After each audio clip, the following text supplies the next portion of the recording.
नमस्ते, आप सभी का हमारे यूट्यूब चैनल पे बहुत-बहुत स्वागत है। आज मैं आपको कार्तिक मास के 19वें अध्याय का महात्म्य सुना रहा हूँ। राजा पृथु ने कहा, हे देवर्षि, अब आप यह कहिए कि भगवान विष्णु ने वहाँ जाकर क्या किया तथा जलंधर की पत्नी का पतिव्रत कैसे भ्रष्ट हुआ। नारद जी बोले, जलंधर के नगर में जाकर भगवान विष्णु ने उसकी पतिव्रता स्त्री वृंदा का पतिव्रत भंग करने का विचार किया। वह उसके नगर में एक उद्यान में जाकर ठहर गए और रात में उसको स्वप्न दिया। वह उनकी माया और अद्भुत कार्य पद्धति थी। और फिर उनकी माया द्वारा जलंधर की पत्नी पतिव्रता वृंदा ने रात में यह स्वप्न देखा कि उसका पति नग्न होकर सिर पर तेल लगाए महिष पर चढ़ा है। वह काले रंग के फूलों की माला पहने हुए है तथा उसके चहुं ओर हिंसक जीव हैं। वह सिर मुड़ाए हुए अंधकार में दक्षिण दिशा की ओर जा रहा है। उसने अपने नगर को समुद्र में डूबा हुआ देखा और इस प्रकार के बहुत से भयानक सपने देखे। फिर तत्काल ही वह जाग पड़ी और सपनों के संबंध में विचार करने लगी। इतने में उसने सूर्य को उदय होते हुए देखा तो उसमें उसे एक छिद्र दिखाई दिया तथा वह कांतिहीन था। इसे उसने अनिष्ट जाना। वह भयभीत होकर रोने लगी। वह छज्जे पर गई, अटारी पर चढ़ी, भूमि पर उतरी, मगर उसको कहीं भी शांति प्राप्त न हुई। फिर वह अपनी 2 सखियों को साथ लेकर उपवन में गई, परंतु वहाँ पर भी उसको कल ना पड़ी। फिर वह जंगल में निकल गई, मगर वहाँ पर भी उसको चैन न आया। वन में उसने सिंह के समान 2 भयंकर राक्षसों को देखा, जिससे वह अत्यंत भयभीत होकर वहाँ से भागने लगी। उसी क्षण वहाँ पर अपने शिष्यों सहित एक मौनी तपस्वी आ गया। भयभीत वृंदा उसके गले में हाथ डालकर उससे अपनी रक्षा के लिए याचना करने लगी। मुनि ने अपनी एक ही हुंकार में उन दोनों राक्षसों को वहाँ से भगा दिया। वृंदा को आश्चर्य हुआ। वह भय से मुक्त होकर मुनिनाथ को हाथ जोड़कर प्रणाम करने लगी और कृतज्ञता का ज्ञापन करने लगी। फिर उसने मुनि से अपने युद्धरत पति के संबंध में उसकी कुशल क्षेम का प्रश्न किया। मुनि ने मौन होकर आगे पीछे देखकर कुछ कहना ही चाहा कि उसी समय 2 वानर मुनि के समक्ष आकर हाथ जोड़कर खड़े हो गए और ज्यों ही मुनि ने भ्रकुटी संकेत किया त्यों ही वह उड़कर आकाश में चले गए।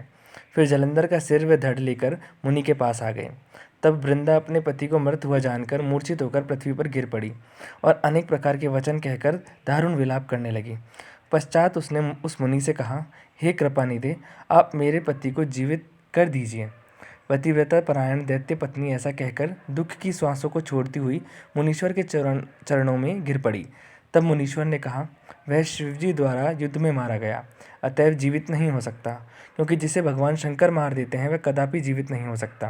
परंतु शरणागत की रक्षा सनातन धर्म है, अतः मैं कृपा कर इसे जिलाए देता हूँ। नारद जी कहते हैं कि वह मुनि साक्षात विष्णु ही थे, जिन्होंने की यह सब माया फैला रखी थी। वह वृंदा के पति को जीवित करके अंतर्ध्यान हो गए। जलंधर ने उठकर वृंदा का आलिंगन किया और उसका मुख चूमा। वृंदा भी पति को जीवित हुआ देखकर अत्यंत हर्षित हुई और अब तक हुई सब बातों को स्वप्न समझा। पश्चात वृंदा सकाम हो बहुत दिन तक उसी वन में अपने पति के साथ विहार करती रही। फिर एक दिन उसने सूरत एवं संभोग काल के अंत में भगवान विष्णु को पहचान लिया, अतः उन्हें ताड़ित करती हुई बोली, हे पराई स्त्री से गमन करने वाले विष्णु, तुम्हारे शील को धिक्कार है। मैंने जान लिया है कि वह मायावी तपस्वी तुम ही थे। हे राजन, ऐसा कहकर परम क्रुद्ध ही प्रतिव्रता वृंदा ने अपने तेज को प्रकट करते हुए शाप दिया, जो तुमने अपनी माया से 2 राक्षस मुझे दिखाए थे, वही दोनों राक्षस किसी समय तुम्हारी भी स्त्री का हरण करेंगे और उसके विरह में दुखी होकर तुम वानरों की सहायता से वन में भ्रमण करोगे और यह सर्वेश्वर जो इस समय तुम्हारा विशिष्य बना है, यह वहाँ तुम्हारा साथी रहेगा। ऐसा कहकर प्रतिव्रता वृंदा भगवान विष्णु के लाख मना करने पर भी अग्नि में प्रवेश कर गई।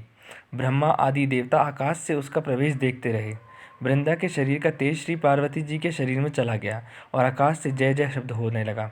प्रतिव्रत धर्म के प्रभाव से वृंदा ने मुक्ति प्राप्त की। धन्यवाद। आज की वीडियो में बस इतना ही। अगर आपको हमारी वीडियो अच्छी लगी तो लाइक कीजिए, कमेंट कीजिए और शेयर कीजिए और आगे भी और वीडियो पाने के लिए हमारे चैनल को सब्सक्राइब कीजिए।